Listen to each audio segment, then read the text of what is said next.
Notable Live is your fast track to one-of-a-kind experiences with your favorite athletes, like race day with Emmett Smith and Jesse Aruji, game day with Eddie George, or fishing with Ray Lewis. And we got a party going on over here. So, rev up your fan experience with Notable Live, your direct connection to the athletes you love and the memories and memorabilia you crave. Thank you. Thank you. Check out our latest events and auctions at notable.live. I'ma keep winning, winning. I'ma keep winning, winning. I'ma keep winning, winning. You can try to save yourself, but you wanna go play yourself. You can try to save yourself, but you wanna go play yourself. You can try to save yourself, but you wanna go play yourself. You can try to save yourself, but you wanna go play yourself. Yeah, you don't need 100 million like scores, 100 kids just for you to watch what I'm doing under the sun again. God-given gift, them seeds to win the running man. If you want me to get it poppin', may cost 100 pence. Yeah, what I supply is always in demand. The throne is mine, take that. And then a high five got the upper hand. I'm too real, can't fake that. Who you know put a fear in them like this? You a vampire, still suck when you bite this. Lord forgive me for my sins, I'm feeling righteous. But they've been next to me to show me I might just. They didn't think I could do it, I had to demonstrate how the flow is so heavenly, keeping demons straight. Who they fooling? I showed them the jig is up again. When I asked them who was the best, they get this to stuttering. Tell them I'ma keep winning, winning. I'ma keep winning, winning. I'ma keep winning, winning. You can try to save yourself, but you wanna go play yourself. You can try to save yourself, but you wanna go play yourself. You can try to save yourself, but you wanna go play yourself. You can try to save yourself, but you wanna go play yourself. I can't lose, I won't lose. I can't lose, I won't lose. You may wanna save yourself. I think it's best you run away. I won't let you finish.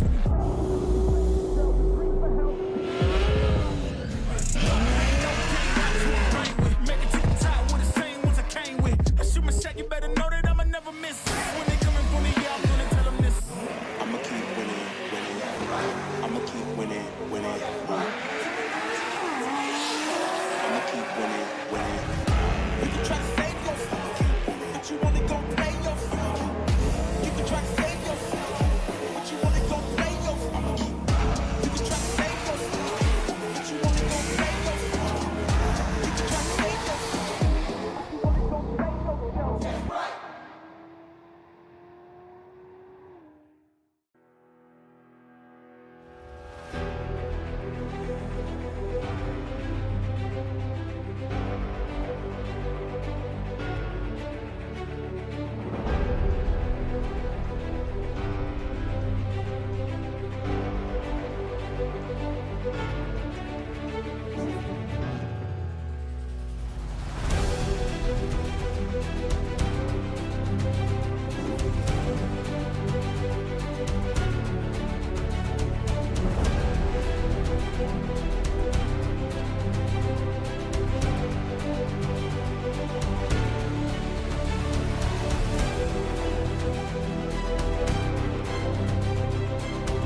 Do you want to go from virtual to reality? Racing in the eRacing Association Omega Cup Series gives you that opportunity. We put on virtual events 4 times a year with $5,000 on the line every single time. 4,000 of that goes to the winner. And the top 5 now get an opportunity to go drive real-life race cars with the NASCAR racing experience at one of their 18 locations nationwide. Here's your chance to go from virtual to reality. Head to the link in our bio so that you can get registered with ERA now. It's an experience, man. Yes, it was. Hell yeah, that is real. That is real. Experience NASCAR like never before. Take the wheel at NASCAR Racing Experience now.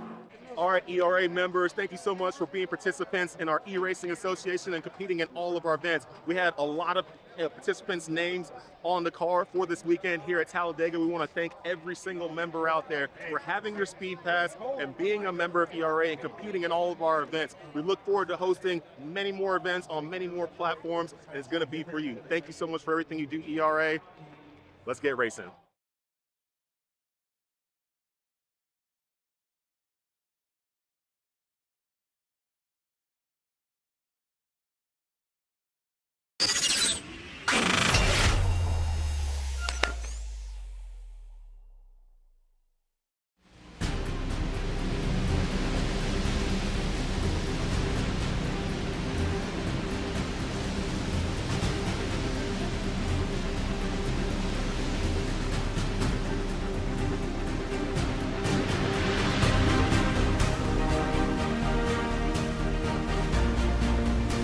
Live from iRacing's virtual Nashville Superspeedway, we say good evening, sim racing fans, and welcome to the 2025 eRacing Association Omega Cup Summer Bowl on RaceSpot TV and the iRacing Esports Network. And we are happy, as always, to be with you for another big money special event where, alongside myself, Evan Pasoko, joined by Justin Prince, and of course, Jesse Awuji with us as always. And Jesse, you're up to a lot of things, right? I was thinking about, like, what would I introduce you as we do these, and you could go as the NASCAR Xfinity Series driver, of course, your career in the United States Navy, but this ERA project that you have been a part of and have spearheaded since 2020 when we first started this continues to grow and grow. We say every time we do one of these broadcasts, there's money on the line, there's real stakes, there's big names. All that's true, but this may be just one of the biggest races we've had thus far. Yeah, definitely one of the biggest races we've had thus far. So many participants jumping in, trying to compete their way into these races. Only 40 spots available for the main event, but so many more actually coming to try to do the heat races, get through that, then get to the main event practice day, and then try to get through that, qualify their way into the top 40. And we have a great group of drivers that are going to be driving today, a pretty stacked field. Drivers who come from pro esports backgrounds, drivers who come from Joe esports background, right? It's people who are just casual iRacers who are pretty decent at racing on the surface and competing their way into this. So it's going to be a pretty fun show. We've added a few extra cool elements to it as well. Everybody always knows that we give away big cash prizes with $5,000 on the line, but this time we're actually throwing something else in there as well. And now drivers who finish in the top 5 for this event get the opportunity to go do the NASCAR racing experience so they can drive real life race cars. We are taking people from virtual to reality. That is what makes the stakes bigger here tonight, more than ever. Justin, you take a look at what's on the line tonight. 6 figures in cash prizes and awards have been handed out since this series started back in the end of 2020. And again, that continues with the $5,000. That is a big amount of money for a single one-off sim race. I don't want to undersell that because, for a driver, from Jesse's point, who may come in from the Joe background of things, want to compete in these regularly, could they shock the world, beat some of the top NASCAR drivers in the field? They've got a chance at that, but that NASCAR experience is truly unique. The opportunity to drive a NASCAR race car, as well as some ride-along opportunities, that sweetens this pot. I don't think it needed any sweetening, but I think that's the icing on top for sure. I think it's a good icing on top, absolutely, because you can never beat the opportunity to be able to drive a real-world race car, just the thrill of it and what you feel when you're in the machine, to be able to zip around the racetrack, to feel how much the G's hit you in terms of force. But these drivers will have to go through Nashville Superspeedway here tonight to be able to get that opportunity, be able to get a chance at the top 5. This concrete 1.33 mile facility where it's going to be important to save tires here, Evan, for this race. But better yet, it's going to be tricky to control your pace at a racetrack like this here in Tennessee.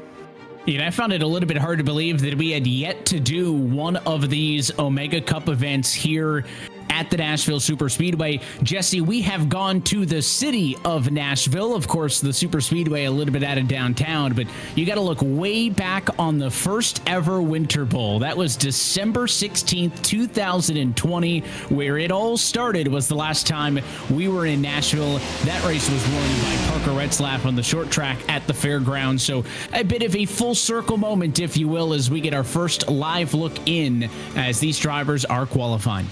Yeah, that was such an amazing race. And even at the end, he had that little bit of a bumper run to go ahead and take that victory. And funny enough, I believe last year he had another win in our series with another bump and run to go take the win. So, yes, a lot of great drivers won these races, whether they're folks who have come from the eNASCAR background, folks who have just come off the street, who are just good at iRacing. There are a lot of different people. But today, we're at a track that we have not done before. And it's a track that's not easy at all. It's a little bit tricky. You go to a lot of 1.5 mile tracks and you have decent amount of banking to help you out. This track doesn't have as much as some of those other tracks that we've been to. I mean, we just, coming off of Daytona earlier this year, you have 30 plus degrees of banking. You're running Superspeedway. You got the draft helping you. Even though the Nashville Superspeedway, even though it's called Superspeedway, it's not really a Superspeedway. It's really it's really a short track. It's not even an intermediate track in my book. It's a big short track. So yeah, it's going to be interesting. It's going to put on some interesting racing. We'll see how it goes. We'll see how patient people are and see who can make it to the end. A sister track to Dover in the fact that a concrete surface pretty unique in the NASCAR ranks these days, especially for a racetrack of this size. Qualifying drawing to a close. We talked about how, as always, for these Omega Cup races, drivers have to attempt to qualify to get into the Wednesday night show through the qualifying races that take place on Monday. Looked like we had 44 drivers take to single car qualifying here in this session. And then, because of that, only the bottom 4 do not advance. So the top 40 from single car qualifying are going to make the show, which means it looks like Zach Miller, DeAndre Kane, Larry McDonald, and James Buchholz. A tip of the hat to those drivers for making it through the qualifying earlier in this week. But those will be the 4 drivers based on time that will not advance into the feature race here today. The margin on that 12 1/1000ths of a second from the last time in to the last time out, and maybe the last moments before we get ready, Justin, for some of these drivers to take a deep breath. Yeah, a chance for them to get themselves all in position and ready to go, because it's going to be important to stay focused in a race like this here at Nashville Superspeedway. It's going to be important to make sure you know where your marks are going to be once you go racing. It's also going to be important you know the limitations. It's so easy here at a track like this to go too hard early on and have the mindset of, I'm going to fly to the front. Well, you'll pay for that after lap 20 in a race like this. Tonight, it's going to be about that management as these drivers manage their minds and get themselves all sorted. Many of these drivers taking time to catch up on things before they get in the cockpit and into the car. Is Zelensky a familiar face, Jesse, for you, driver for the ERA Esports team in the eNASCAR Coca-Cola iRacing Series? He's won one of these races. That was back at Road America in the summer of 22. So Bobby hoping to use tonight as a chance, maybe a quick R&D session for him, because he'll be racing in the Coke Series at this very racetrack in a week's time.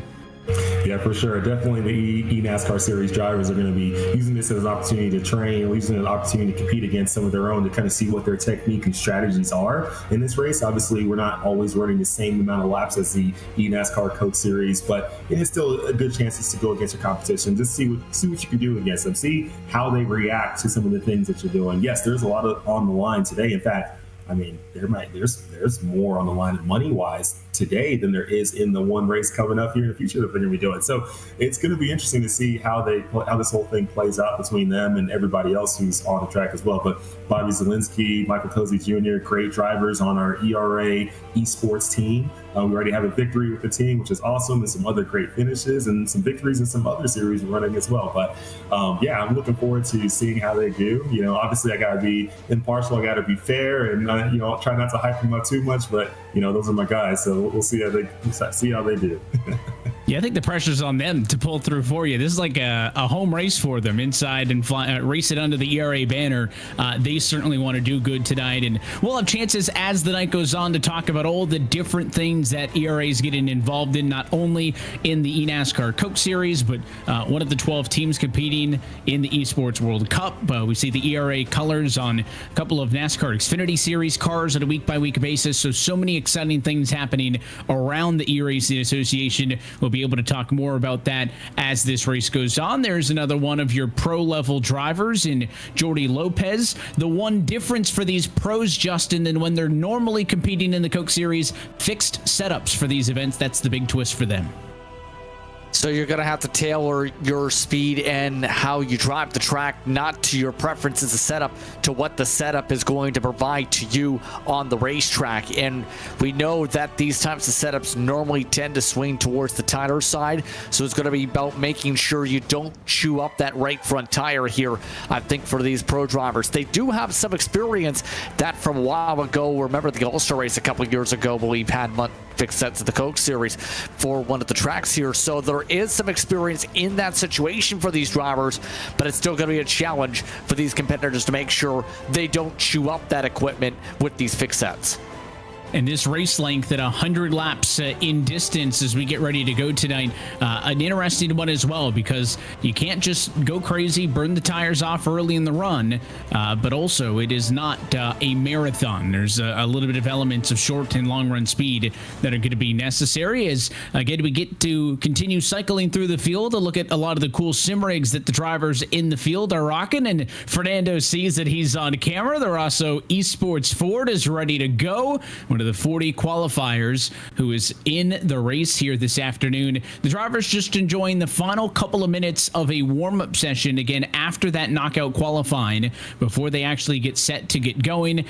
Cody Harris is your defending race winner from the Spring Bowl on the high banks of Daytona back in February.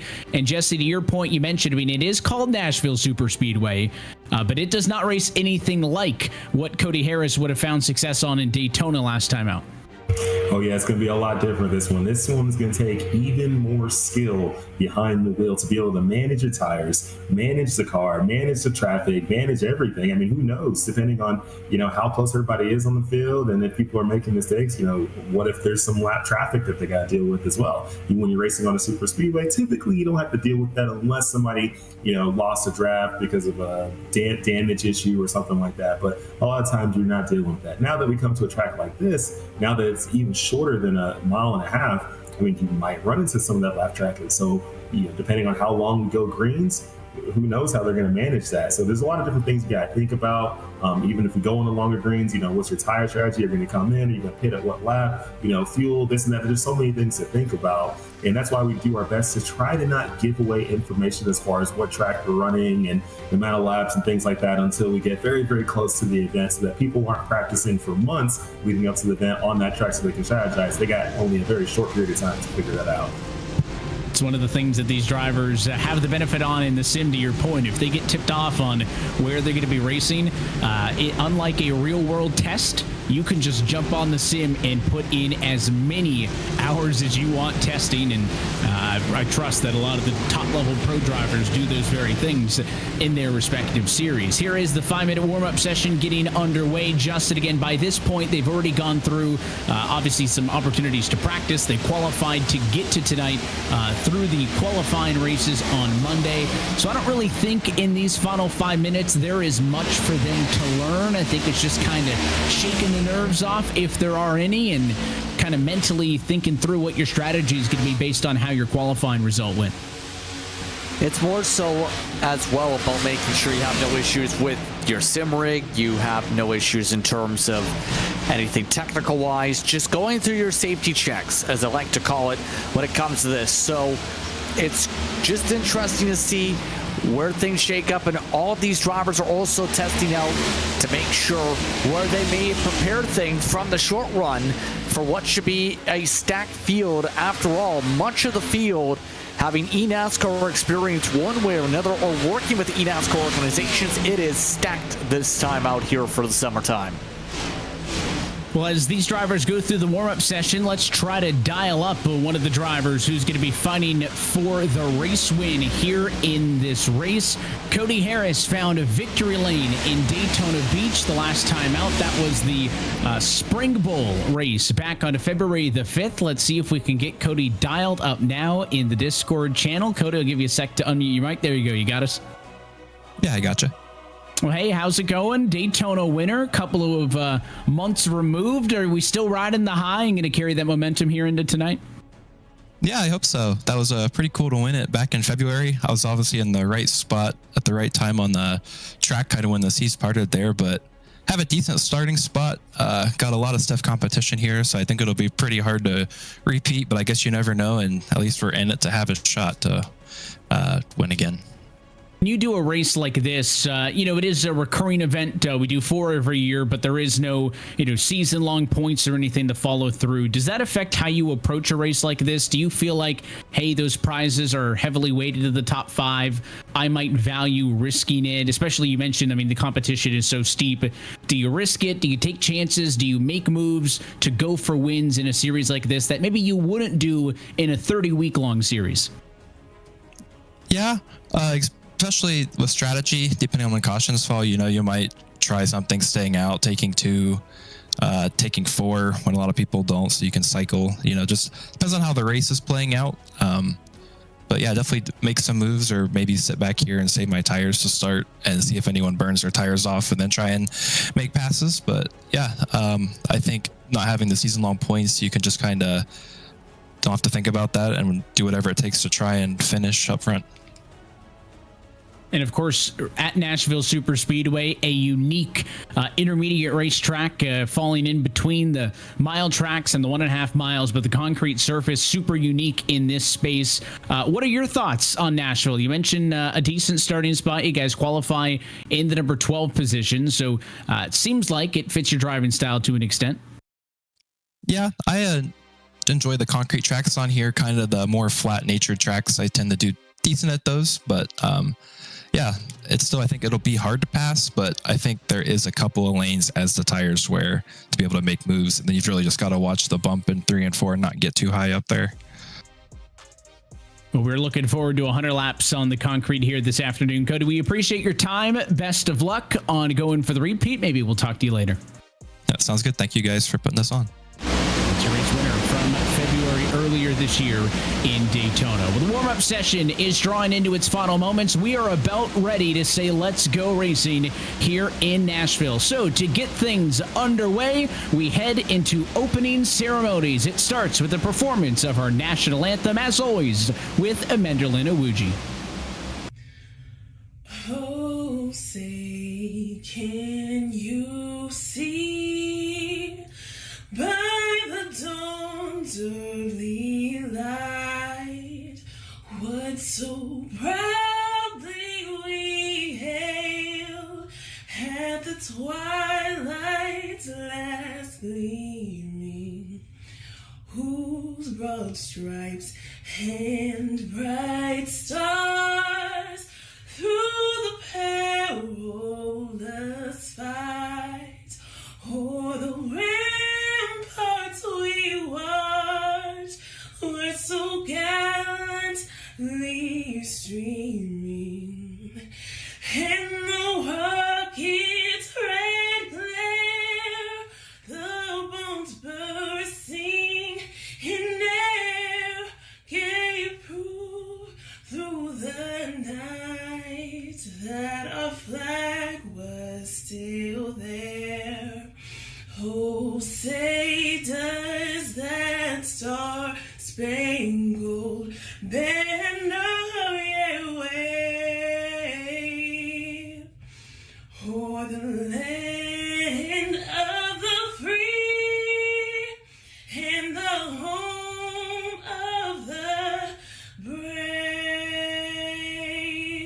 you're in the race today. Drivers, start your engines.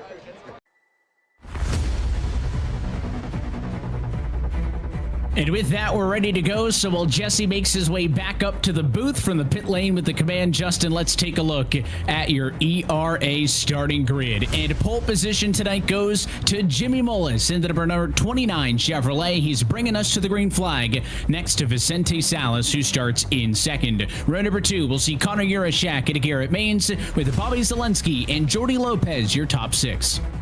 7th spot goes to Sean Conklin, a winner before in ERA competition. Andre Castro starts alongside. Colin Keister will start in 9th position. Colin Bowden will bring his RFK machine from the top 10. Michael Cozy Jr. hoping the alarms are kept off here tonight. Start 11th alongside Cody Harris.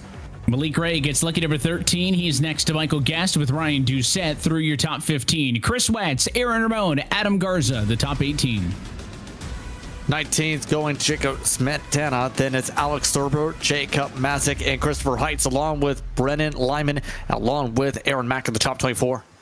Rest of the starting grid will cycle through your screen, but we are ready to get underway, and it is top-level talent on the front rows. Pace car down to the safety of the pit lane. Jimmy Mullis is in control. Let's go racing in Nashville.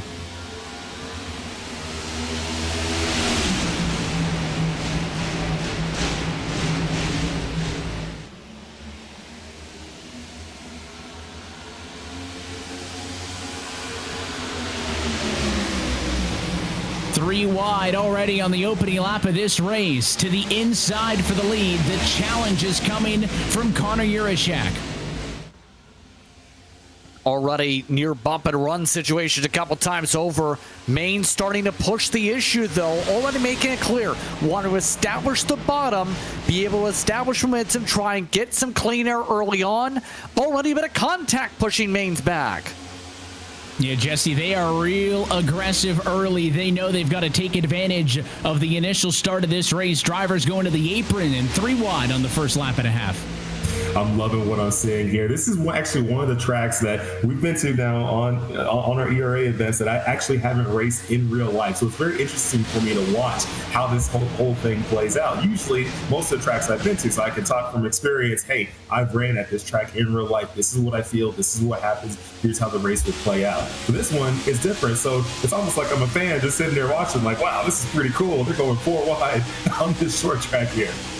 Andre Castro's in the middle of it all right now, leaning on the left rear quarter panel and getting Zelensky in front of him just a little bit loose. That time off of 4. They get a bit better of a run on the outside of the racetrack, but not a huge run compared to the cars on the inside of the racetrack. You heard Cody Harris giving some of his thoughts on maybe why he does or does not like this Nashville Superspeedway. And at 14 degrees of banking, Justin, that's pretty light on the banking for a racetrack of this size.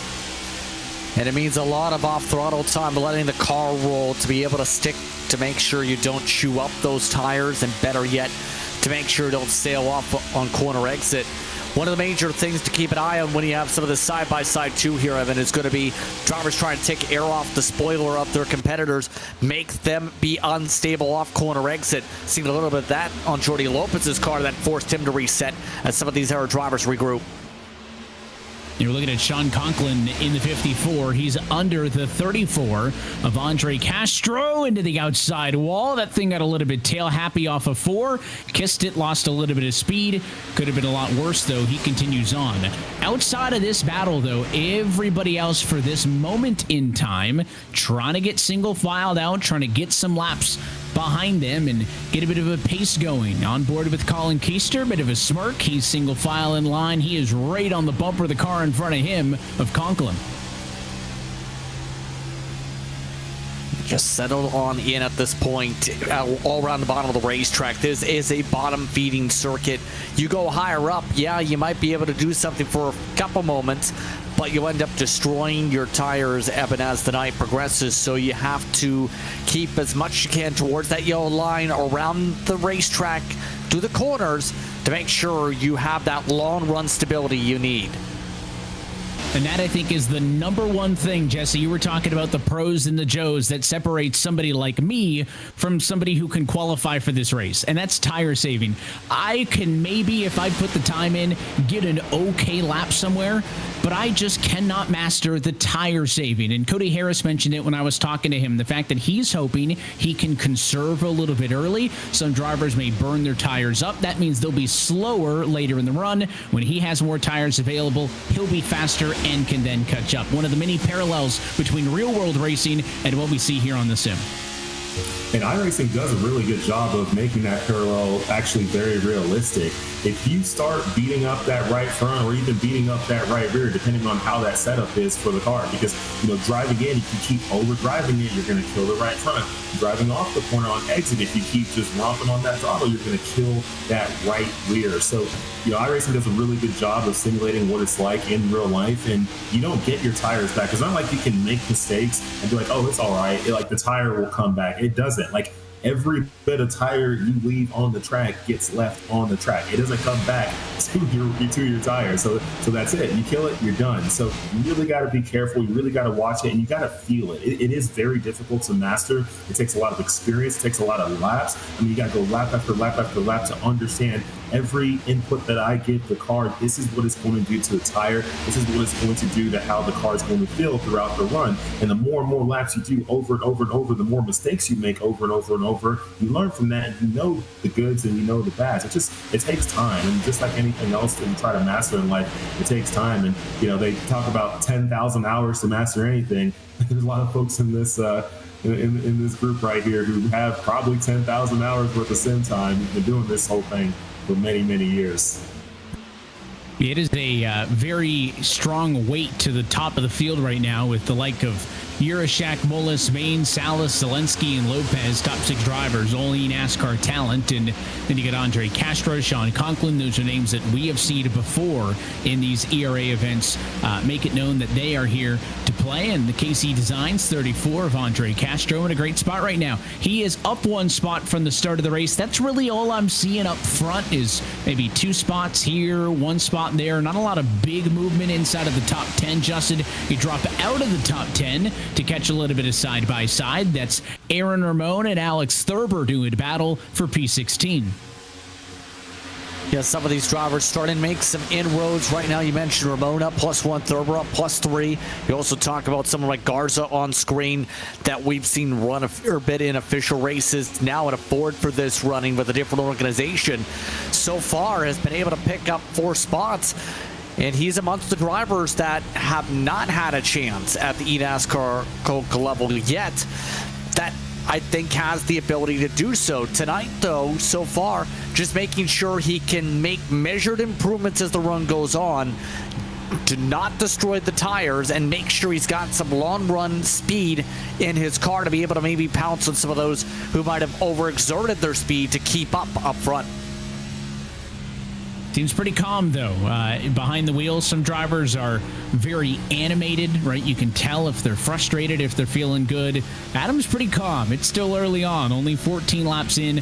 I'm not seeing the lean. You see a bit of a deep breath there, shaking his head. Maybe wants a little bit more out of that car, but composure also critical here on the sim. You're not going to get that same physical workout that you would in a real car, Jesse, but mental-wise, these drivers have to be sharp. You have to limit distractions. You got to take it serious if you expect to be competitive against the level of talent we see in these Omega Cup events. Is looking to the inside on Conklin. Keister trying to get below him.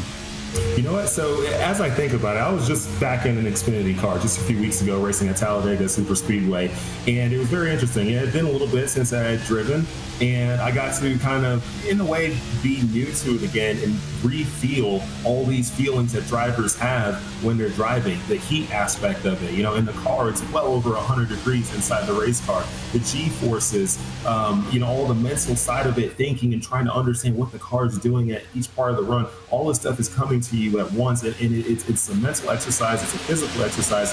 But even on the sim, most people think it's just a mental exercise, but it's actually more. Most of these drivers have very upgraded equipment with them where they have real force feedback. Unless they turn it completely off, hopefully they don't. I like to keep my force feedback on because I like to make it feel realistic. But with the force feedback on, you are having to wheel that car. I mean, there's a bit of force that you are fighting against. You're feeling the vibrations through it to understand what's happening with your tires and the car and everything. There's a lot that you're going through, and then you got that computer which is trying to crank out as much energy as possible to be able to handle the graphics and 40 drivers on track on a beautiful track with all these amazing sceneries that the iRacing and the effort that iRacing put into this. Your computer is working hard and it's creating heat.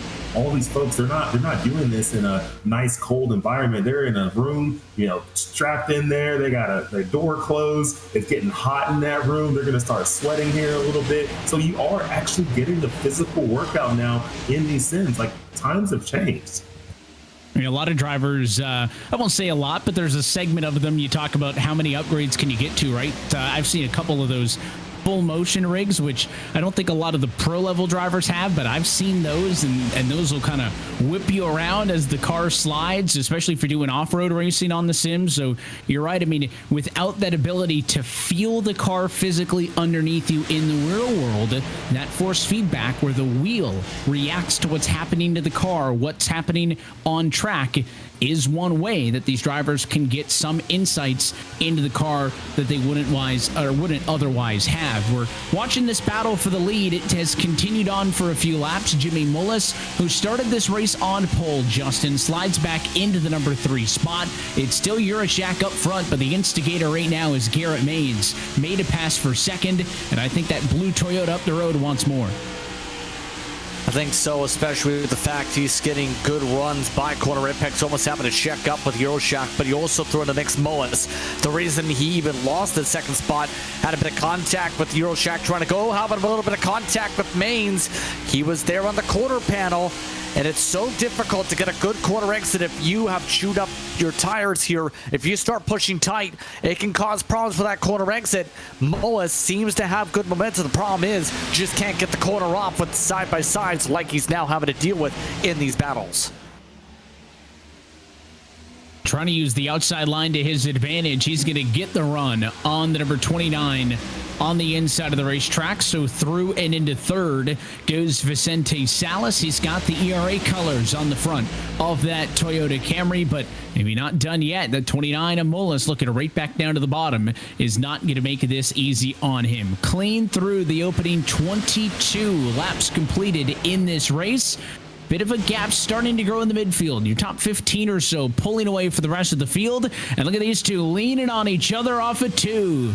Big moment there between a handful of drivers who are getting aggressive. Colin Bowden's got a front row seat to it as Keister and Conklin fight in turn 4.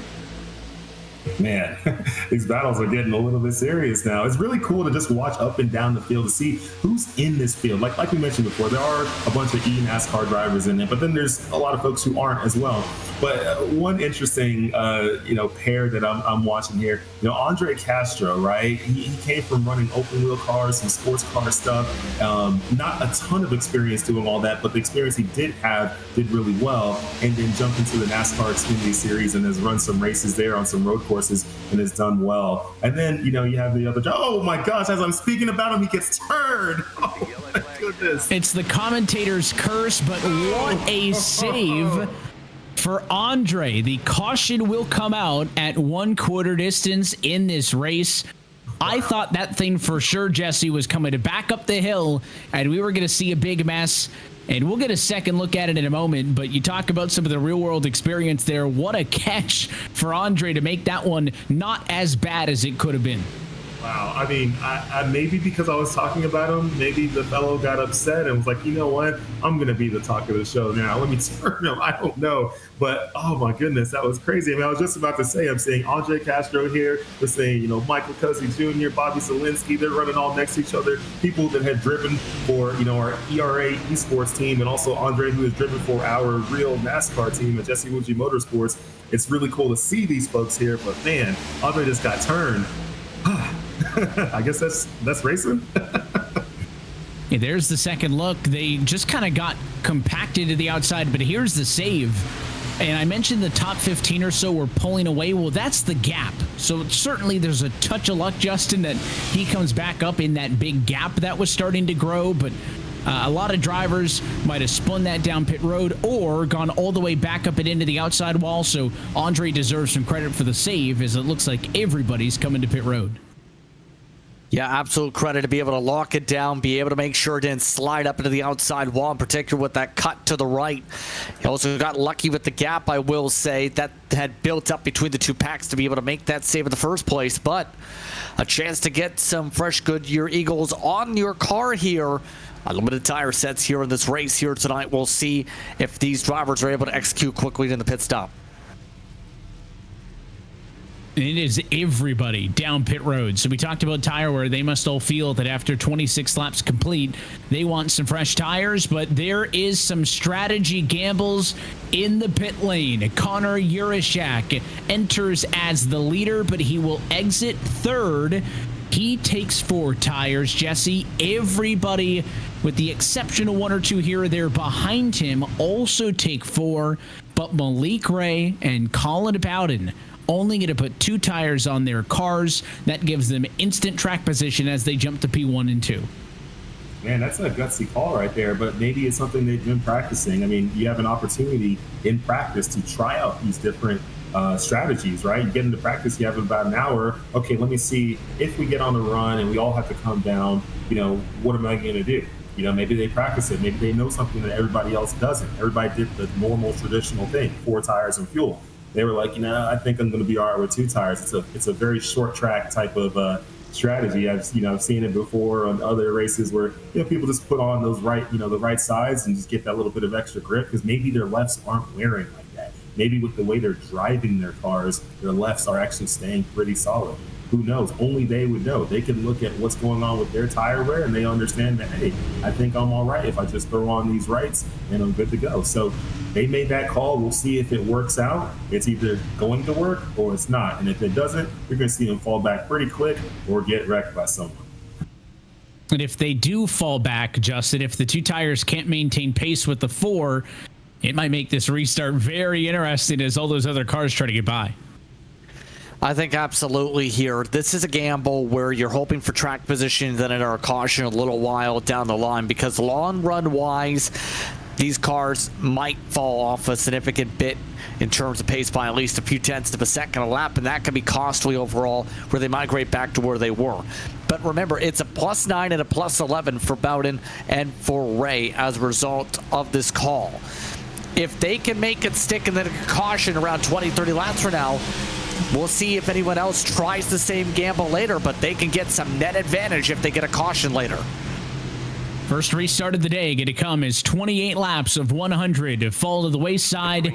Colin Bowden and Malik Ray, 2 tires on row number 1. Green flag back in the air. It's a decent start for both cars on row 1, but Connor Urashak is on the case, on the bumper.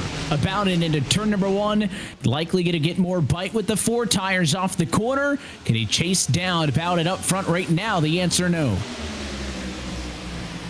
Just playing the lines at this point right now, Bowden. Just trying to get the arc down. Urashak having the fresher tires on the left side at least. And as Jesse said, left sides may not wear as much depending on the racetrack. It depends circuit to circuit, right? And for the most part, it's a gamble when you try it, but it could be a very versatile one that can make you looser in terms of your short run to be able to get that balance down. Ray looking a little bit loose right now, that battle for second.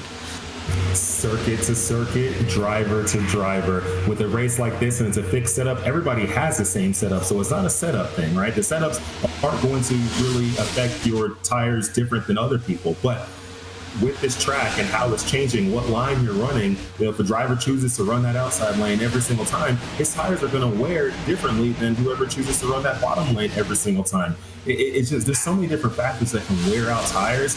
How deep you're driving, how aggressive you want to be, how aggressive you're back on throttle, how much brake you're using, if you're using any brake, are you light, there's so many different things. And then, even with the fixed setups, you can adjust your brake bias as well. That's going to affect it as well. So there's so many different factors that can affect how the tires are being worn, and that's what's going to affect how people are making the decisions on what tires to get, what tires not to get, it's just a lot that goes into it. That's why when people watch this, it's not just cars going around in circles. There is real strategy, real thought, real skill, real everything when it comes to this. I mean, the only thing that's not real is when you get in the wreck, at least you can actually walk away from it unhurt. It costs a lot less, too, to wreck one of these virtual cars than if you did it in the real world. But we're seeing that strategy in play with the decision up front to go for the 2 tires versus almost everybody else on the 4.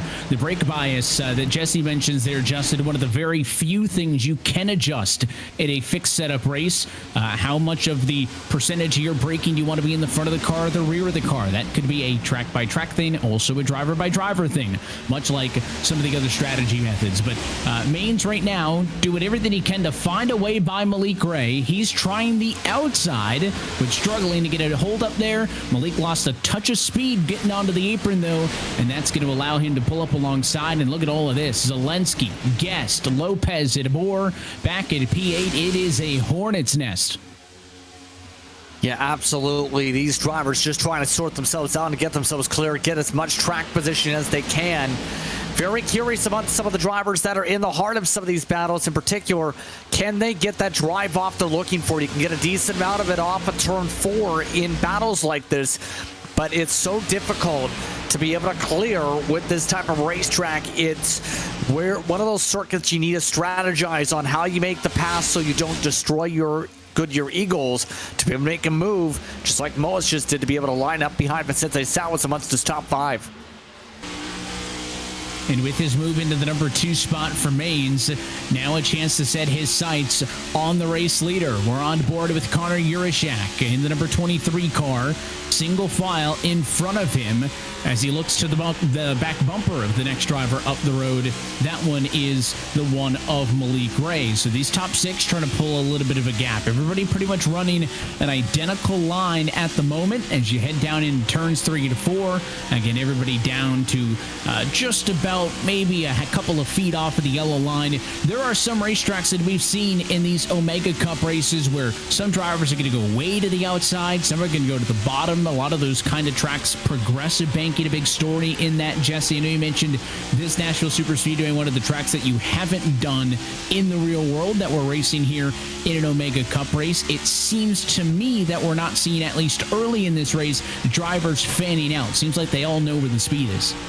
Exactly. They all kind of figure out what the speed is when they're practicing and trying to figure it out. I mean, within the last few weeks, they all knew that, hey, we're going to run Nashville, right? So they're all, trying different things, working on different things, not fully set up.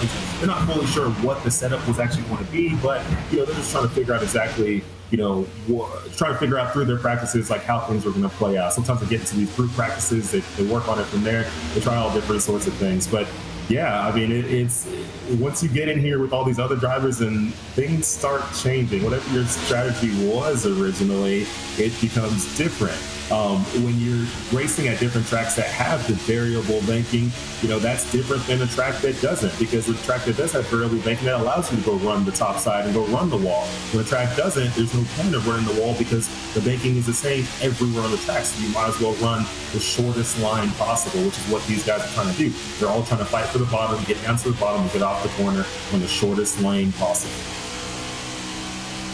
There's Dylan Alt's onboard perspective as he sits in the number 11 spot. He's got one of the big stock car style wheels. The one thing I always look for, Justin, when we get the onboards is what kind of wheel are they running? Because unlike in the real world where you wouldn't see a Formula style wheel in a NASCAR stock car, in the sim you do whatever you want. So there are some drivers who run open wheel styled wheels in their rigs no matter what they're driving on the sim. So it's one of the things that I like to pay attention to is, again, that's all up to the driver. So when we take away your ability to make your own setup, you find whatever else you can do to make yourself comfortable. Not comfortable, though, this battle back here. I think that 8 car got a bit of the fence that time off of turn 4 in the midfield. Yeah, car's a little bit of a scrape wearing one of his league paints that he runs with Murphy Esports, believe, here tonight. But to get to that conversation, as Garza makes the move and some of the side-by-side builds up, we've seen drivers like Bobby Zelensky in eNASCAR competition run with an open wheel rim. And that's just down to preference. Remember, that's where a lot of his background is when it comes to the iRacing pro scene over the years, running in Porsche and a couple other series. But up front, Main's got the run. He's looking to try and make the poke side by side. Hasn't been an easy charge, but eventually, on the fresh tires, Garrett Maines is putting in work, and with a big swing on the inside, clear for the lead, but for how long? Bowden saw it coming, crosses back over to the inside, and as quick as he got it, does the 6 car steal it right back. Big run topside. Maines now gets slid as Bowden tried to come up and shut the door. They made contact in the corner, together again off the exit, and has it open things up now for Salas to sneak through on the inside. Trying to push him up on the arc, try and push Bowden up out of the groove. Bowden getting very slippery at this point, and that was my concern about this call. Eventually, these tires would start to see you slide around too much, and everyone's taking advantage. Salas, some good arcs to push that 6 up the racetrack. And 3 wide behind them in a battle for third on back between Malik Ray and Moore. They're nearly wrecked as they come off of the corner. Battle for the race lead still raging on. Salas on the 4, Bowden on the 2. Bowden thinking about the same crossover on Salas as he was able to do on Maines. That one doesn't stick as well. And somehow, through all of that, it's Vicente Salas, who's the first driver to break through at the front of the field. He's your new leader. We're far from done, though. I think Urashak's smoking the tires. He is so loose off the exit of turn 2. Oh, that's gonna hurt those tires. It's so fun to watch this and see, even on a track like this that's not fully 1.5 miles, a little bit shorter than that, but bigger than your normal short tracks, to see how close the racing is. I mean, I can see why they probably call it Super Speedway, because it is somewhat of almost a pack racing type of deal. There's a lot of action happening from the front all the way to the back. I mean, a lot of 2 wide, 3 wide happening consistently. It's not a follow the leader type race like you would see at 1.5 miles and some of those other tracks. So this is very, very interesting to see how this race is playing out and how the battles just don't stop. Like, nobody can get comfortable at any moment.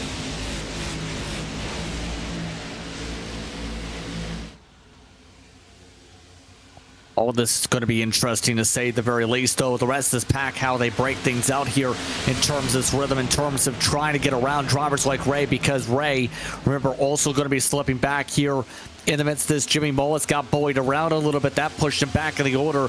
So some of the frustration is starting to build a little bit, where if you lose that bottom of the racetrack, you're going to be very, very tight. From what I'm seeing right now, you're tight on the bottom, where these cars just want to push up and suction cup into the wall at a full right now, Evan.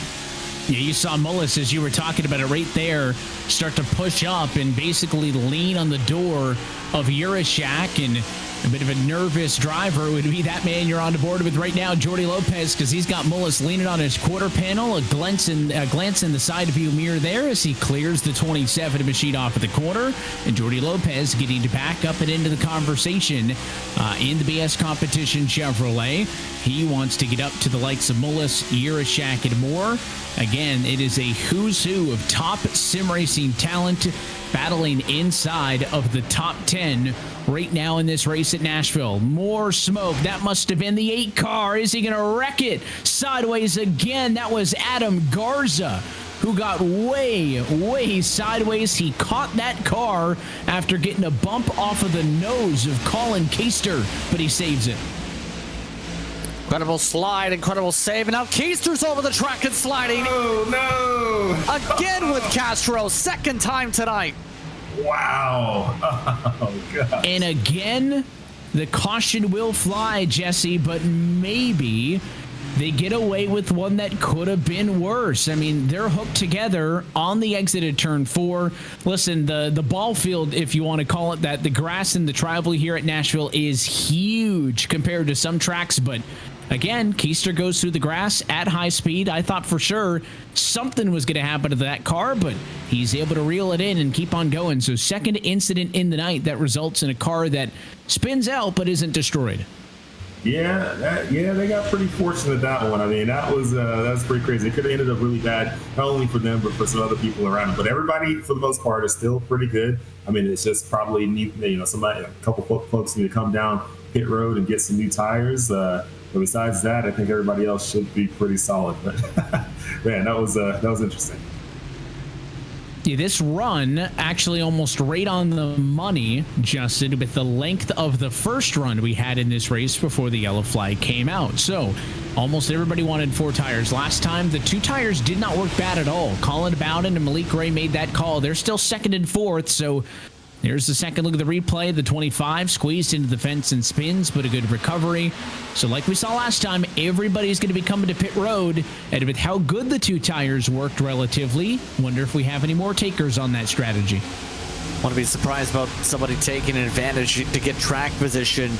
And the gamble worked out perfectly for Bounded In for Ray to be able to get that. Dylan Owen also, who had been stuck in traffic, gained 20-something spots from the call originally, also did so. I will say with that last incident, looked like air taken off the spoiler there of Keister that caused him to snap up the racetrack into the wall. And that's the tough thing when you're hating on that rear end. You will see that there's the roll of the dice to be able to keep up front, as this should get the drivers good to go on fuel. Yeah, a lot of 2 tires. That is the dominant decision this time. Curious if the fact that Malik and company have now gone for 2 tires 2 times, right? Does that set them back a little bit further? He went for rights again, so he's still working on his left side tires from the very beginning of the race, Jesse, but it's very clear that the rest of the drivers took note. They saw, listen, it wasn't a move that went out there and won Malik Ray and called about in the race on that, run of this race. I mean, it's not a walk-off, but it allowed them to gain some track position. It worked well for them. And because of that, Jesse, clearly the rest of the field took notice because 2 tires worked for 2 cars, and basically everybody inside of the top 11 decided to replicate it. That's racing for you right there. Everybody's a copycat. One person does something that works, everybody else is going to do it. It's very interesting that they knew it first and others didn't, especially with the amount of experience that people have in this field. So to see that strategy work and everybody else now, copy it. I mean, it worked. All you need is for it to work for you at least once when it didn't work for everybody else, and it gives you that advantage. But now everybody's on the same page, so we'll see how it works out for everybody. Maybe they'll change it up the next time around. Maybe they know something else that we don't know. We're past halfway, and now racing down towards the end of this. Justin, you mentioned now inside of the range where if this race were to go green, we would be able to go the scheduled distance with the fuel on board. These races, though, have had some memorable moments over the years. I don't think this one is quite as simple as it's done with this restart, but you never know, and that's where it gets tricky as these drivers. Do you get a little bit more aggressive? Are they going to bank on the fact, hey, we've had basically 2 runs of 25 laps each? Are they going to push a little bit more, anticipating a yellow? Or do you want to make your tires last for the 47 laps that are left in this race, hoping it stays green and hoping you've got the best race car when it is all said and done? A pace car down and away. Vicente Salas this time, the control car on the inside, as we are back underway at 47 laps to go. I'm expecting Maines to be aggressive right for the onset. He's been amongst the drivers that's wanted to get that lead so many times here tonight, but just hasn't been able to fully close up the deal. Oh, trouble off turn 2. Malik Ray spins, caution flag flies. Now more cars spinning on the back straightaway. Somebody else, it's Alex Thurber, who is off and into the grass. He got hit after the yellow flag flew as drivers started checking up on the back straightaways, so it gets a little sloppy. And my first thought was Malik Gray hasn't changed left side tires in 50 laps. Was that the cause, Jesse? Well, the answer is no. He had some help. Here's the replay right there. That was the 29 of Mullis behind him. Gets him in the left rear quarter panel. That is the most vulnerable spot to get hit in one of these cars. Oh, yeah. It's a terrible spot to get hit at all, period, on any oval track. But I'm just wondering, yes, 29 did get into him on that left rear, but was it because maybe Malik didn't have the run he needed coming off the corner from center off? Maybe because of his choice in tires, his strategy, maybe it just, set him back a little bit. And maybe, Mullis was just doing whatever he needed to do, just continue to drive forward, and somebody just happened to be there. Who knows? And they're discussing it in the sim, and actually Malik letting Mullis know after he apologized, not your fault. So Malik basically putting that one on himself, Justin. Jimmy obviously has slightly better tires in that situation, had a run on the bottom. And, well, yes, your insurance company will tell you if you hit the car in front of you, it's your fault. In racing, it's a little bit more nuanced than that. And Malik saying, hey, I probably... that was probably in my lap, if you will. Looked like the one was trying to get down in front of the 29 where the speed was, and maybe that move just happened a little bit late. Yeah, arcing on down like that, it's so difficult to do so, to make sure you get that done without accidentally coming across somebody's nose. In that case, it looked like he started arcing it down in that situation. The tough thing is about everybody else in that situation, though, where it was an accordion effect where Mullis was giving him the opportunity to actually save the car, but the problem is no one else, or most people at least, didn't have the chance to be able to respond in time, and that caused all the calamity and the caution flag down the back straightaway. A lot of drivers, especially Castro, going to be dealing with damage. Yeah, Brennan Lyman, who was a innocent bystander. Dylan Old is amongst the drivers now out of the race, so a lot of solid cars ended up being taken as casualties as a result of that situation.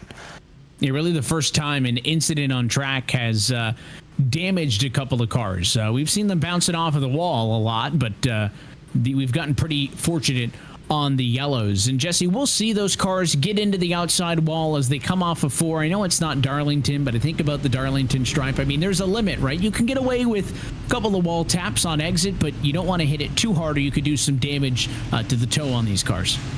Oh, yeah, for sure. I mean, if you knock the toe out of your car, it's going to affect your handling a lot. And for those who don't know, toe is part of your alignments, right? You got different things like toe, camber, caster, you name it. But yeah, you knock the toe out of it, the car is just not going to turn the way you want. You're going to be driving down the straight and it's going to be doing funky things. It's just all bad. And then also, too, the other thing is you don't really want to be tapping the wall a lot because then you'll get incident points. So for those who've never been on the service or those who have been on the service, you know, in iRacing, there's this safety rating, right? And if you continue to hit people or spin out or hit walls, tap walls, whatever, and do things that potentially could be unsafe, you get docked points. Well, these points, you only have a certain limit before the service actually boots you out for the race. So for the folks, you know, racing in this race, you know, the incident limit, I believe, is around 18. So you get up to that 18 point, you get past that, then you're out of the race.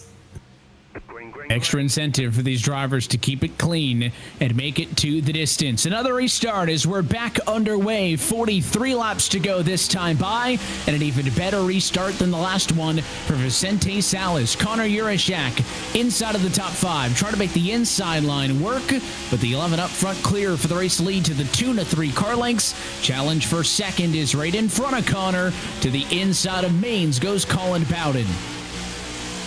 Good crossover to be able to get back alongside. Mains tried to push the 6 up the racetrack by going deeper to the corner. But Bowden, yet again, did not play into the hand of Mains.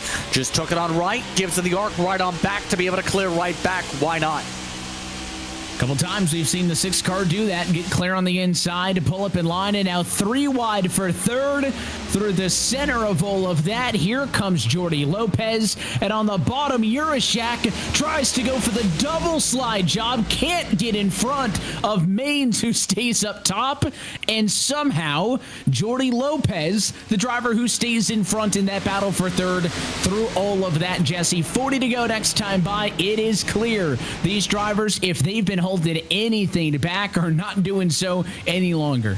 The gloves are off. I mean, you could just throw a blanket on any of these drivers. Any of them could get to the front. Any of them potentially win this race. I mean, you don't know. I mean, there's some races you're watching, you're like, yeah, you know, maybe these 1 or 2 or 3 drivers, you know, they've got the best shot. They're probably going to win. On this, I don't know. I mean, somebody even who's sitting 10th right now could still find a way to make their way up front over these next 39 laps and win this race. I mean, this is very close-knit, post-pack type racing here on this big short track. This is really fun to watch. I did not realize that this race is going to play out like this, and I'm enjoying everything that I'm seeing. It's been a good one so far, and the best is yet to come as we've got thousands of dollars on the line, some invites to the NASCAR racing experience, all of that for the drivers who can finish in the top 5 in about 39 laps time. So Far from the end of this one, but there is a lot of fast cars in contention. We've seen 4 different drivers lead laps in this race so far today. No more than eRacing, who's led 25. Salas has led 19. Bowden led 16. And Jimmy Mullis has led 1. But it is Salas top of the board right now. He is ahead of all of this chaos, but a half a second advantage for the driver in P1. Managing things very well from the jump on his tires. We'll say Yoshak not really saving right now. If you've noticed the line, he's trying to poke to the outside. He's trying to take some deeper cuts inside, let the car go deeper on the braking marks. It's pretty clear that Latard Esports machine not wanting to conserve any longer, going to take the risk of falling back on the long run to make up positions, hoping for that caution. As you said, these drivers right now have only had about 1/10 of a second of fall off net throughout this run too, so it is difficult to make up ground so far in the very early going. Conklin, the first on 4 tires, has done a decent job making some of these passes, though, we'll say. Just letting the spots come to him as they've tried to make some attempts. Just ride the bottom. Don't slip the ball too much. Make sure you get good corner exit. Going aboard there with Jimmy Mullins as he is calm, cool, collected in the number 7 spot right now. Of the drivers who run inside of the top 10 currently, 9 of them started this race inside of the top 10. Sometimes we'll see cars from way back in the pack, Jesse, when we start talking about 2 tires versus 4 tires. You'll see drivers make big gains, big losses. That hasn't been the case tonight. I'd probably chalk that up to the fact that the timing of the yellows have been, at a point where everybody's pretty much agreed that, hey, we're all going to pit no matter what. So there hasn't been any huge moments, but the cars who have been fast all night are still fast as we start to get late in this thing. Yeah, they're definitely fast. I mean, there's a lot of folks who are really showing what the guy is, showing their skill, showing some of that talent that they've been practicing over and over and over to try to be good on the surface. I mean, it's just so much fun to watch how people are attacking this track and what they're doing to attack it, even when maybe what they want to do isn't fully there, right? When you see someone being able to kind of run the perfect, like I would say, qualifying line in a race where you're able to be on the outside up the front stretch, get down to the bottom through the corners, get back to the outside, all that. That's not easy to do, but that's what you prefer to do, right? But then to watch people still be fast when maybe someone else is taking away that line, taking away their preferred racing line, and still watch someone be fast around the outside. For me, that's super cool to just watch them manipulate the car and do what they have to do to just maintain speed and lap time over and over and over.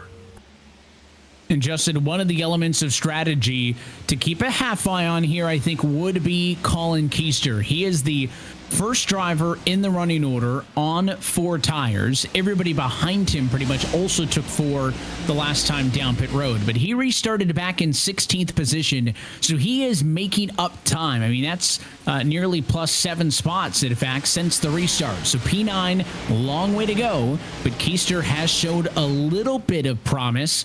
He is 1.8 seconds back, though, from that man right there who continues to lead this race in Salas. Yeah, I think it's going to require the race going green for drivers like Keister and Conklin to make up some ground. Now, the thing is, will they be able to make all the passes without chewing up their tires? That's an easier said than done thing. You see in the backdrop right now, Keister making the run on Mullis, for example.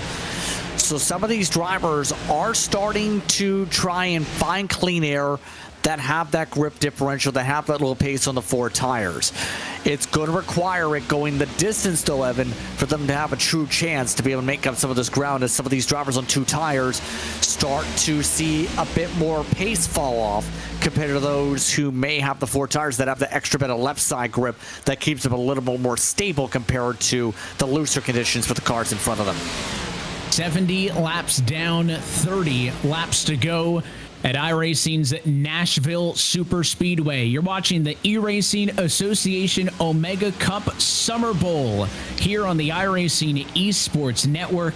Vicente Salas has now led more laps than anybody else, eclipsing Yurashak's mark as he'll lead his 29th lap of the race, this time by also the biggest gap for the race lead we've seen, Jesse, at any point. All the previous runs, it got out a little bit, but I don't know if we've seen anybody nearly only a full second to the lead, but that's what the 11's working with right now up front. Yeah, pretty big gap, and maybe because everybody's kind of calmed down. But I mean, even with now like a little less than 30 laps to go, I mean, these tires are going to continue to wear. Someone's going to make a mistake. Someone's going to get into somebody, because everywhere on the track there is some sort of battle happening. Somebody's catching up to someone. Someone's about to get on the inside or the outside of someone. So there will be some contact at some point. I mean, we're even watching a few cars right here, really, really close, battling it out. Something's going to happen. So we're all going to get brought back together, even though the leader is kind of taking off on everybody. We're all going to get back together at some point. I do not see this thing going the distance with no more cautions. And when everybody comes back together, we're going to get some tires, and they are going to shoot it out. And that is when this is going to get very, very fun. We almost had our moment right there. I think that was the Michael Guest machine, the white and gold 21, who got way loose or tight. I think he had a little bit of help on the exit of turn number 2, slid way up the hill, and it allowed that man right there, Sean Conklin, to gain a spot on him, and Sean wants more. He's basically in a 3-car draft down the backstretch. He, Urashak, and Keister were pushing one another down the back straightaway, and now the 54's got a bit of a run this time on exit. Does he go anywhere on Urashak? Looking high, didn't go to the apron. He'll stay in line for the moment. Looks like the 54 wants to try to get topside. Yeah, he wants to keep up with Keister at the moment on the strategy. Right now seems lockstep with the 15 on screen in terms of movement, 31 on pylon. But it's also going to be down to trying to fake out some of these droppers. That's what Keister did in your situation mentioned with Guest, where he almost pushed the cars in front. Keister didn't get a good corner exit, though. And that's going to be the main thing if they want a chance for the race to lead. Execution has to be perfect the rest of the way. And Conklin just continues to try and search for clean air for the front nose. It's just been a challenge to be able to get that run the higher he goes up. And as we're inside of the final 25 now, these drivers get to experience the worst tires that they have at any point in this race. We did have a yellow in this stint. That's going to conserve a bit of the life, but they are now going to be driving on the same set of tires longer than they have at any other point in this race. So you try to make an educated guess on how the tires are going to continue to fall off based on what they did earlier, but it's a bit of uncharted territory. So if you've been saving something for the long run, this may be your last best chance at a long green flag run to try to do something with it. Can they rise to the moment? Conklin, somebody else who has been in this conversation all night long, has he saved enough to get around Urashak and Keister, or are those drivers pretty much at pace with one another as they run right now? Battles all throughout the field. There's one up closer to the front for third as well, so battles all over the place, but not for the number 1 spot. You're not missing anything up in P1. Vicente Salas still cruising at an 0.8 of a second lead. Just controlling things as time goes on right now as this race makes its way through the final stretches. Some of these drivers, though, starting to find some good rhythm. We get some separation here. Lopez seems to be in a good spot. Zelensky's improved as the night's gone on, though, here, Evan. He didn't start as great as I may have expected because he had good starting position, but fell back a little bit from the get-go. He's been, since then, one of those drivers that's been getting stronger through the long run. Right now, his average just about on par with the leader, the 3rd fastest car on the racetrack, just trying to find its way around Maines, who's been losing ground as of late over the past 5. And Garrett Main's going to get a shot there as Bobby Zelensky looked low, looked high, and then gave a punt to the back bumper of that car in front of him. Maybe a little bit of frustration for Bobby Zelensky, who wants to complete this pass. I mentioned some of the different wheels you'll see. That's not a stock car wheel that he's working with at home, but Bobby, a multi-type of racing talented driver on the iRacing service, does far more than just NASCAR racing, but keeps that open wheel styled wheel in his sim rig no matter what he drives, and that includes here in the stock cars. He is somebody who is not afraid afraid of being aggressive. I could say that very same thing, though, about the man in front of him. Garrett Maines is not the easiest pass in sim racing. I don't know if he's the Ryan Newman of drivers who have competed in the Coke Series, but he's a guy, Jesse, who just is not going to give you an easy pass. And some drivers have different styles, right? Some of them, if the car behind him's quicker, they'll let them go. They'll play the long game. They'll think, all right, you take the spot now because I'm conserving my tires. I'm running a pace that I like. And if I catch you later, I'll get you later. Other drivers, like Garrett Maines, they don't care what position it's for. They don't care what the strategy is. They're going to race you hard for every single spot. And we've got a show right here in the battle for P4. It is definitely a show, and yeah, they're gonna battle it out. I mean, we're getting down to less than 20 laps to go. I mean, it is go time because who knows what's gonna happen? Maybe there's a caution that comes up, maybe there isn't. I mean, I love sitting there watching Bobby at this. But it's very interesting to run this type of steering wheel on the oval tracks. I've tried to do it before, and it just feels weird for whatever reason because I feel like you need a circular steering wheel to be able to, maneuver the car the way you want, catch the car if you get in the slide, whatever. But some drivers just get used to whatever they're driving with, and they just like it, and they make it work. Bobby obviously is making it work. He's a phenomenal driver on iRacing. He's done really well. He's won races, even, won a race for the ERA esports team. So people find a way to figure out. But as I was sitting there watching him, I couldn't tell, was he downshifting and upshifting at this track? Because if so, that's pretty interesting, and definitely another way to try to maximize your speed when you're on the track. It's a new era with these Gen 7 Cup Series cars, Justin, an added gear compared to what we saw with the Gen 6 car, and shifting has been a hot topic, but if it makes it faster, these drivers are going to do it whenever they have the opportunity. Yeah, because here's the thing. If you just keep it planted in fifth gear around this racetrack in most cases, Evan, guess what? You're going to burn the right front tire off because you're in the wrong gear, and you end up falling back very quickly. That's why it's so important to shift with this car, because it maximizes the momentum and the rotation. You can then get in this car in general. Maines getting in a crossover battle with Eurojack, meanwhile, keeps on going back and forth with the Canadian. They continue to swap positions, but all this is going to do in the long run is if either of these drivers want to win this race, you got to settle this battle, because as they fight aggressively for the difference of a P5 and a P6, it's only dropping them further and further back on the timesheet. More than 3 seconds these cars are removed from Vicente Salas up front, whose lead continues to grow, now at a race high 1.3 seconds over Colin Bowden. I don't want to say that it's Salas's to lose at this point. We have a long way to go, Jesse, but I feel if somebody had saved something special in these tires to make a late push, we'd be seeing signs of that by now. Yeah, I mean, if we don't get another caution, the Sensei just might sail off to a win. I just don't know if anyone's going to catch him. As I watched the lead grow and grow and grow, it was less than a second a little while ago. Now, and then it went to 1.3, now it's 1.5. I mean, I don't know.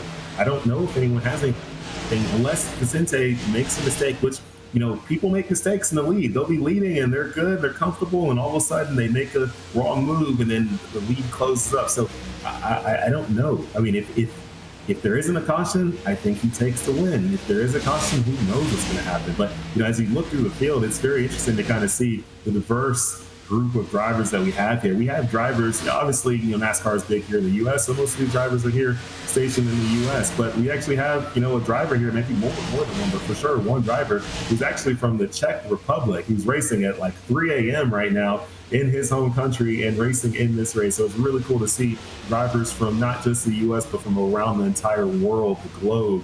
I think we have even another driver in South America, Bruno, who is racing in this race too as well. So, people from around the world racing in the ERA Omega Cup Series, competing for the $5,000 prize pool, competing to try to be in the top 5 so that they can get a real-life racing experience in the NASCAR racing experience at one of the 18 locations around the country. That's what we're giving away. That's what these people have the opportunity to go get and win if they just get out there, do their best, and finish in that top 5.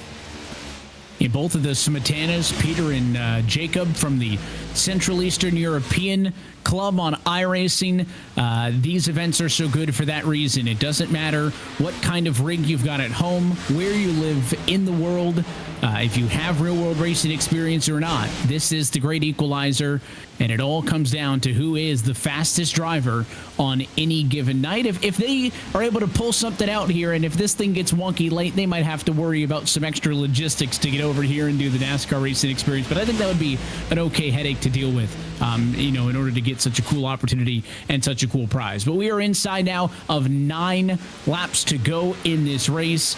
I know Vicente Salas just put down a 30.5, Justin, but I'm willing to bet as he gets closer and closer to the checker, these laps are starting to feel a lot longer. He continues to pull away. He's going to be soon 2 seconds ahead of Jordi Lopez. So what he's worried about now is the non-controllables, right? The incidents and the issues elsewhere in the field that he feels like could screw this up for him. Yeah, you don't want a caution, obviously, because here's the thing. The restarts, we've seen bump and runs come into play here in Nashville in the past. That could absolutely open a whole can of worms for a crazy finish here at the Superspeedway. But the thing's going to be about making sure also, I think, for Vicente's case, making sure you get through the traffic efficiently. Seen it with some of the drivers that are popping up around the circuit from Bowden's viewpoint, for example. They are starting to get traffic that's starting to play a factor a little bit in a couple of these battles if they reach some wrong way. Most drivers have been cordial moving towards the apron, have noticed, but all it takes is one driver to keep on the racing surface, beat dirty air to you. That can cost you a significant amount of time here on this racetrack. For the most part, this race has played out in the hands of the eNASCAR drivers in particular. Long run, establishing a pace, making sure that raw speed keeps in. Don't fall below that 1 second fall off band. If you're below that mark, usually means you've cooked your tires a little bit too much pushing. And the farther off on the fall off, the more harder you push in those first 20 laps. This is going exactly to the window of what we're talking about. Past 20 laps, making sure you have the raw speed to be able to perform, to stay up here and be able to finish up front. And as it's calm up front, couple of battles continue to be aggressive. So is this one that we have not been able to look away from in quite some time. Michael Cozy Jr., the leader of that pack, the number 34. Garrett Maines in the middle and the number 1. And Jimmy Mullis, tail end of it all, the number 8 spot for your pole sitter. He sits there. These 3 cars have had no more than a full car length between them really at any point since the restart about 30 laps ago to this point. Mullis now, with limited opportunities, wants to try it again, wanting to get under Garrett Maines, but even though there's not a huge benefit to the banking up top, that one was able to carry more speed through the corner. They've got a lap traffic, though, in front of them. Is that going to be a factor? The 34 gets into the traffic there. Close call. That's exactly what it's talking about in some cases. Traffic management. If traffic doesn't move out of the way, it can spark things up. There were a lot of calls over the radio in that sequence because of that. Let's just say that. But this has opened up the door for Mullis for the checkup effect to try something outside at least, but it's still that preferred group at the bottom that's still coming into play, and Mullis is still dealing with rear end damage from that last caution. A nice slide up there, Jesse, consistently for the cars on the bottom. You can't be faster on the bottom all the way around, but you saw the move there for Maines. He knew he was slower on exit, so he pulled right up in front of the 29 and basically forced Jimmy to push him off the corner and take that spot away. These must be the longest last few laps of a race ever for Vicente. He's just hoping and hoping, please, no cautions. Everybody just hold it together when we get it to the end. I mean, less than 2 laps to go, and he's just praying. I know he is. He's sitting there, come on, let's get this thing over with. Man, and everybody's on the edge of their seat wondering what's going to happen because battles continue to happen all over the track. And next time by, if they get around to the white flag, it's going to be a big sigh of relief, Justin. That means this race is official. Salas has got 2 corners till he gets to that point. Just has to hope there's no one that has a spark of a spin, but he's had dominating pace coming to the white flag this time by. He's made appearances as of late in the NASCAR Xfinity Series at Rockingham. As most recently, he's been able to perform here in E-Racing competition in the past, and tonight he's been the long run king to add to all those checks in the backdrop. He has been dominant, and he came into tonight already as the winningest driver in the history of the ERA Omega Cup. He's going to add to that tally with race win number 4. Checkered flag in the air, and it is Salas, winner at Nashville in the Summer Bowl. Man, that is awesome. The most winningest driver in the ERA Omega Cup Series. How does that sound? That is so cool. I'm very happy for Sensei Salas, a driver who's been racing in all different kind of series in esports online and has made his way from the virtual world to the reality, right? He's racing in the NASCAR Xfinity Series. He's raced in the NASCAR Truck Series. He's raced late model stock cars. He's done it all. And I mean, what a story right there. You know, a kid who just had a big goal, had a big dream in life to race and started off on iRacing, has won all these ERA events, and now has made his way to the real world and is racing in real life. I mean, you just couldn't script it any better than this. What a race. What a win. Great job by the Sensei Salas. It's a familiar place, and that is burnouts on the front stretch. It all started at COTA back in 2021 when he went back-to-back with a Summer Bowl win there and then the Fall Bowl victory at Bristol. But recently it's been the intermediate tracks, a 2023 Summer Bowl winner in Charlotte, and the Summer Bowl luck continues. It's his 3rd win in this annual summer event, and this time it comes at the Nashville Superspeedway. Big congratulations to Vicente Salas. Let's take a look at your ERA full race results tonight from Nashville, as those top 5 drivers going to be walking away in the money and with some exciting NASCAR racing experiences coming up for them. Salas, the final margin of victory, 1.6 seconds. I think he kind of buffered that gap and took advantage of it late in this one. Jordy Lopez comes home P2. Bobby Zelensky's in 3rd. Colin Bowden in 4th. And Michael Cozy Jr., representing the ERA Esports team, sneaks into the payout spots in P5. We'll try to get a word with some of those top finishers in a few. Garrett Maines, Jimmy Mullis, Connor Urashak, John Hagan, and Michael Guest round out your top 10. How about Hagan? 27 positions gained, Justin. He sneaks into a good top 10. Not bad at all from him. Sean Conklin fell back to 11th at the end. Colin Keister to 12th position. Cody Harris stayed in the top 15 just about the entire night. Not bad for the Daytona winner. Chris Wetz and Ryan Doucette amongst the top 15. Malik Ray slipped back to 16th after his initial caution period. Then you have Tana in 17. Jacob in this position. Adam Garza in 18th. Noah Rainwater and Andre Castro comes back from damage repairs to finish in the top 20. He finishes just ahead of Brian Ewald, who comes home in 21st, with Kenneth Oberlin 22nd, Brendan Lyman 23rd, Peter Smetana in 24th, and Christopher Heights in the number 25 spot. Aaron Mack with the U.S. Army Esports team is 26th, Jacob Mazak 27th, J.D. Larson in the number 28 spot, Aaron Ramon 29th, and Howard Strother Jr. brings you to P30. John Anderson finishes off 31st with Jake Balmain in 32nd. Fernando Takahashi finishing off in the top 33. Cole Larson 34th, a lap down. However, Randall Peasley went from the back of the field to 35th. Bruno Castro Alves 1 lap down. Also, Alex Thurber was involved in one of the stack-ups for an incident, finishing 37th. Raul Alves 38th. Vicente Guerrero, a DNF, along with Dylan last in the field. To look top to bottom at your ERA full race results, we'll take a quick opportunity to step aside, get a word from some of our partners who have made tonight's coverage possible, and when we come back, we'll talk with your top finishers. Vicente Salas is on his way to victory lane. It's an experience, man. Yes, it was. Hell yeah, that is real. That is real.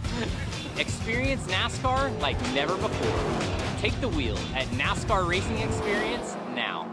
All right, ERA members, thank you so much for being participants in our eRacing Association and competing in all of our events. We had a lot of participants' names on the car for this weekend here at Talladega. We want to thank every single member out there for having your speed pass and being a member of ERA and competing in all of our events. We look forward to hosting many more events on many more platforms, and it's going to be for you. Thank you so much for everything you do, ERA.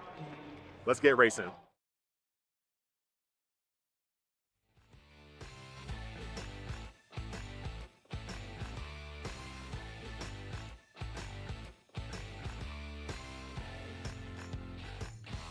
And back live from iRacing's Nashville Superspeedway as Race Spot TV's coverage of the eRacing Association Omega Cup Summer Bowl from Lebanon, Tennessee rolls on here on the iRacing Esports Network. And Jesse, I'm going to hand things off to you because our race winner is with us now, and you've got a 4th race winner check that you're going to be sending his way. Vicente's your winner here in Nashville.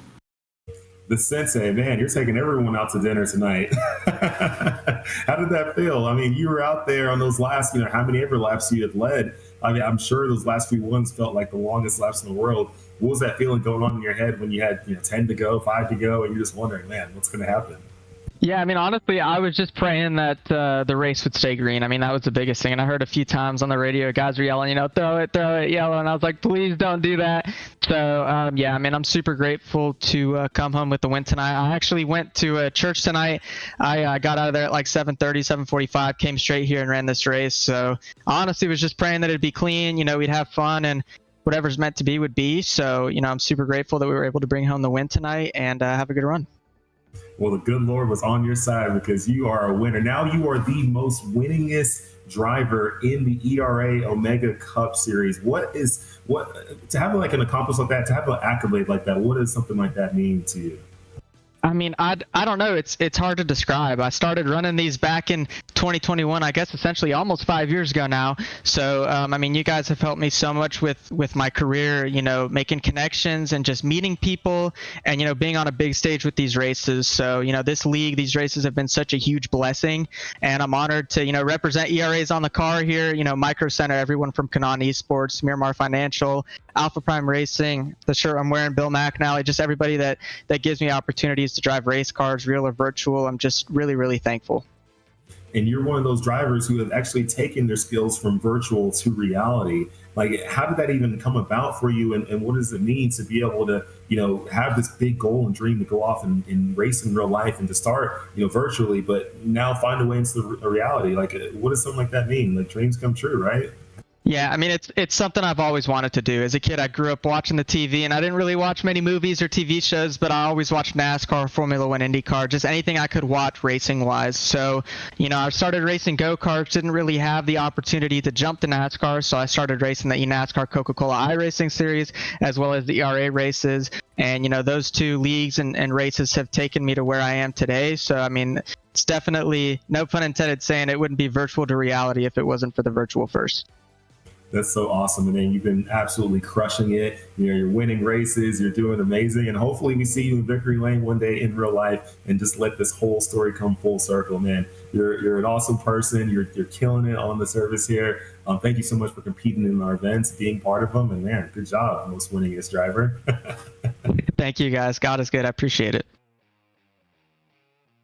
To race winner here in Nashville. Again, it's a familiar place for Mr. Vicente Salas. He might need to rearrange the room a little bit there. I saw the other ERA check, and again, he's got another one coming towards him here as our race winner. A lot of the drivers in this race, Jesse, I saw in that look at the Xfinity car, Declan, during that quick commercial break there. That kind of ties in with what we always talk about for these events, and that's the ERA community as a whole, right? Yes, we have the opportunity to cover these Omega Cup events here on the iRacing Esports Network, but there are more races than just that. There's a large community behind that, and I know recently all of that has kind of transitioned over to the new platform and a new way to engage with all of the members using C3. So wanted to give you a chance to, if somebody just happened to stumble upon it. It feels weird for Vicente to say it's been 5 years, but this Omega Cup is well established by now. But if somehow somebody is maybe joining us for the first time, they think this is interesting, they want to get involved, how they can maybe end up on track next time we do this.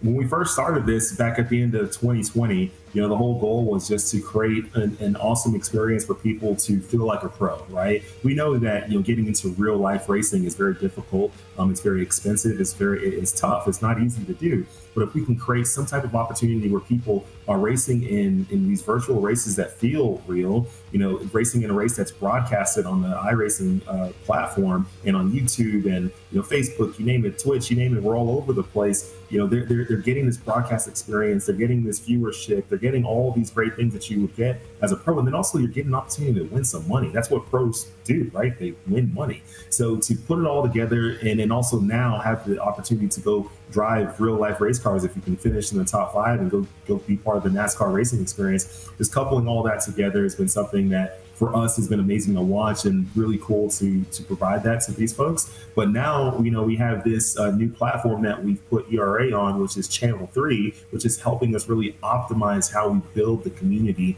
with ERA. Before, when we were just doing everything just straight through our website, which obviously we still have a website, but it was just, we didn't really have a community that we were really truly building. We had members, we had people, but it wasn't a community. Now the focus is, let's build a community. Let's really bring everyone together, continue to grow our membership, grow the amount of people that compete in these events, and continue to grow what we give back to them. The more people we have competing, the more opportunity that we have to actually give back to these folks so they can really, really maximize their bang for the buck for being part of ERA. So for the folks who are competing in these events, thank you so much. For those who will come in the future, thank you so much. But hopefully we can continue to build this out, build this community on Channel 3, and figure out a way to make this bigger and better. Hopefully one day we can give away $100,000. We'll see. We've hit that number over the course of the full series history of this Omega Cup. And again, I think there's still a long way to go. And Justin, to Jesse's point on racing for real money and real tangible prizes like you would do if you're a real race car driver out there in the real world, I think that's kind of the point, right? Virtual racing, but with real stakes. And you would not see guys like Vicente Salas and others, top level talent on the sim, and you would not see the other 30 drivers coming wanting to challenge the best, wanting to race against the best if this didn't mean something. And I'm consistently impressed with the turnout and the amount of competition we see in these races. As well as I am as a result of things. It's been around for years, as we touched upon, where for many drivers, it's been a star on their schedule because of that opportunity to pick up the real world stakes and the real world prizes, to be able to come away with race victories here. And we've seen some absolutely stellar action as a result. The competition level always very high here at the ERA, but it's also been about, for many of these drivers, about being able to represent and be able to have fun and be able to see if they can make an upset. We've seen that last time we mentioned with Cody Harris being able to break through. He was around for many years, racing around in this series. He's now been able to perform to beat some of those eNASCAR professionals actually in the field here tonight. So overall, it's about being able to win and be able to get an opportunity to get to the prize pool, yes, but it's also an opportunity for many of these drivers to help elevate themselves and improve upon themselves and be able to perform against some of the best in all of iRacing. And before we wrap this one up, Jesse, I've got two more for you. We talk about the real world opportunities for some of the drivers on the sim, but we always want to know what you're up to. So where could we see you behind the wheel of a race car next? And then second to that, do you got anything to tease us for as we look forward to the Fall Bowl in a couple months? Fall Bowl, that is it's classified. No, that's fair. I tried. I'm trying for the people at home. every time. Yeah. We always try to keep it close to the hip, as far as what track we're going to run next. Everybody typically finds out within the last 4 weeks leading up to the event, so that people don't get too much practice beforehand. Everybody has lives, jobs, family, things like that. We don't want anybody to have any unfair advantages. But for me personally, behind the wheel again, we'll find out. It's all about putting together sponsorship, putting together the right partnerships, so that I can run more races. Obviously, we have our DGM X Gym team running every single weekend in the NASCAR Xfinity Series with the 71 and the 91, and sometimes we bring out the 92 as well. I was very, very fortunate to have the opportunity to go run Talladega a few weeks ago and had a top 20 finish there, which was awesome. at the very end, some things got crazy, and we're able to stay in it and be there at the end with a clean race car. So that's all you can ask for, is to be able to go out, run a full race, finish the lead lap, and finish clean, especially at a super speedway. So for me, yeah, hopefully I can go run some more races towards the end of this year. We'll find out. Just got to put together the right partnerships and stuff to make this happen. But for now, I'm here with you guys on ERA, putting on these events and having a good time watching all these folks do really well. We're looking forward to that next start, and we're looking forward to watching those cars you mentioned that'll have the names of the ERA members on board with them as they go racing on a weekly basis. But until we do this again, that is going to be it for us here tonight from Nashville. On behalf of our team at RaceSpot TV, everybody over at iRacing, and of course for Jesse and his entire group at the ERA, all of their hard work for making this possible, want to say a big thank you to all of them. And of course, for our team here tonight, for our producer downstairs, Hugo Luis, as always, for Jesse Uwuji, Justin Prince, and myself, Evan Pasoko, want to say thanks for tuning in, and congratulations go to a 4-time Omega Cup winner. It is Salas, victorious again, this time your race winner from Nashville. We'll catch you later for the Fall Bowl with the ERA Omega Cup. Good night.